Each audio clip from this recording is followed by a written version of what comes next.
وضو نہ ہو تو کیا موبائل سے تلاوت قرآن پاک کر سکتے ہیں؟ وضو نہ ہو تو موبائل سے بھی کر سکتے ہیں اور زبانی بھی کر سکتے ہیں. موبائل میں قرآن پاک ہو تو کیا موبائل واش روم میں بھی لے جا سکتے ہیں؟ موبائل میں قرآن کریم ایکچولی ہوتا نہیں ہے. جب اس کو آن کرتے ہیں، مخصوص بٹن دباتے ہیں، اس کا جو بھی ٹچ کرتے ہیں، تو اس وقت یہ نظر حروف آتے ہیں، یہ عکس ہے. اوریجنل لکھائی تو ویسے بھی نہیں ہے. یہ اصل ادب بے ادبی کا تعارف اکثر اس پہ ہوتا ہے عرف پر. عرفاً اس میں کوئی مطلب ہے کہ بے ادبی اس کو بولتا نہیں ہے. باہر رکھیں گے تو پھر کسی چور لاکو کا کام ہو جائے گا نا، قیمتی چیز ہے. اسکرین پر اس وقت قرآن کریم کی آیات نظر نہ آتی ہوں تو واش روم میں لے جانے میں حرج نہیں ہے. لیٹ کر تلاوت قرآن کر سکتے ہیں؟ پاؤں سمیٹ کر سکتے ہیں. بے وضو کیا زبانی تلاوت قرآن کر سکتے ہیں؟ کر سکتے ہیں. کیا قرآن پاک پر کوئی چیز رکھ سکتے ہیں؟ نہیں رکھ سکتے.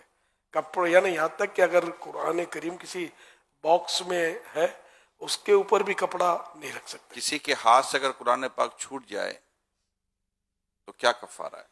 کوئی کفارہ نہیں ہے، کیونکہ جان بوجھ کر مسلمان ایسا کر نہیں سکتا. نعوذ باللہ کسی نے حقارت کے ساتھ قرآن شریف زمین پر دے مارا وہ تو کافر ہو جائے گا.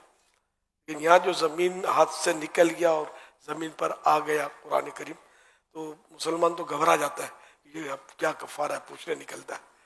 کفارہ نہیں ہے کوئی، اس کا گناہ بھی نہیں ہے، کیونکہ یہ خود بیچارہ پریشان ہو گیا، جان بوجھ کر تو اس نے کیا ہی نہیں. کھاتے ہیں اور چومتے ہاں بھی ہیں اور گھبرا بھی جاتے ہیں اور یہ بالکل. ساری چیزیں ہوتی ہیں. یہ ایمان کی مضبوطی کی علامت ہے اور خوف خدا کی بہت پیاری نشانی ہے. یہ اللہ کا کلام، میرے رب کا کلام، یہ کس سے نیچے آ گیا. کیا گندے کپڑوں میں تلاوت کر سکتے ہیں؟ بچنا چاہیے.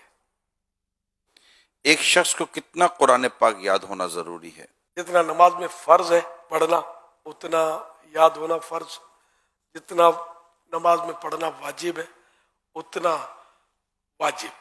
تلاوت قرآن کے لیے کم از کم کتنے تلفظ کی ادائیگی کا لحاظ ضروری ہے؟ یہ تلفظ ہے کتنے حروف کی ادائیگی کا لحاظ؟ دوسرے حرف سے یہ ممتاز ہو جائے، نمایاں ہو جائے، یہ لکھا ہوا. لیکن یہ کہ جو قاریوں نے حرف کی صورتیں بیان فرمائی ہیں اس طرح نکالنے کی ہر ایک کو کوشش کرنی چاہیے، یعنی کہ اتنا قرآن درست ہو جس کے بارے میں ما یجوز بہ الصلاۃ، جس سے نماز درست ہو سکے. یہ ہر ایک پر یہ لازم ہے، اتنا درست ہو. اب سین اور شین کا فرق نہیں کرتے، عین الف کا فرق نہیں کرتے، ہا کا بھی فرق نہیں کرتے. بھاری تعداد ایسے ہوگی جو فرق نہیں کرتے.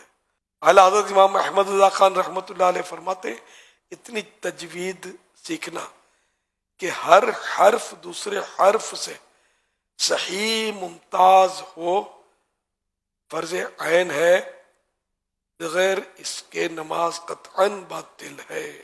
کوئی بزرگ کرسی پر بیٹھے ہیں یا کوئی بھی شخص کرسی پر بیٹھے ہوئے ہیں، کیا زمین پر بیٹھ کر قرآن کریم کی تلاوت کر سکتے ہیں؟ بے ادبی ہے. اگر کوئی قریبی کرسی پر بیٹھا ہوا ہے، کوئی زمین پر بیٹھے تلاوت کر رہا ہے، تو اب اگر کرسی پر بیٹھنے والا بیچارہ اپنی مجبوری سے بیٹھا ہے تو تلاوت کرنے والے کو چاہیے کہ کوئی اور جگہ چلا جائے، ہاں فاصلہ کر لے. مساجد میں اس وقت کرسیوں پر بیٹھنے کی کیونکہ تعداد بڑھ رہی ہے تو لوگ کرسی پر بیٹھ کر، جس کو نیچے بیٹھ کر نماز جو نہیں پڑھتے، جو کرسی پر بیٹھ کر نماز پڑھتے ہیں، تو یہ عموماً قرآن کریم بھی کرسی پر بیٹھ کر ہی پڑھ رہے ہوتے ہیں. تو اب جیسے ایک صف بنی ہوئی ہے تو لوگ جیسے ماہ رمضان میں تلاوت کرنے کا رجحان بڑھ جاتا ہے، تو کیا کرسی پر ایک بیٹھ کر قرآن پڑھ رہا، اس کی مجبوری ہے کہ وہ نیچے نہیں بیٹھ رہا، تو اب اس کے ساتھ کوئی نیچے بیٹھ کر پڑھ رہے گا تو اس کے ساتھ پہ ایک دو کرسی والا بیٹھ کر پڑھ رہے ہوں گے، تو ایک جیسے لائن لگی ہوئی ہے. تو اگر اس طرح مساجد میں کہیں ہو رہا ہو تو کیا یہ درست نہیں رہے گا؟ اصل در و مدار وہی ہے جو ارشاد فرمایا عرف کے اوپر ہے. تو بالکل ساتھ وہ بیٹھا ہوا ہے اس کے پاؤں کے پاس، تو اس کو دیکھ کے کوئی بھی تعجب کا کرے گا کہ یہ کیا ہو رہا ہے. تو اگر کچھ فاصلے پہ وہ بیٹھا ہوگا تو پھر اس سے وہ محسوس نہیں ہوگا کہ بے ادبی ہو رہی ہے. تو ایسے مقام پہ کچھ فاصلے پر وہ بیٹھ کر پڑھے.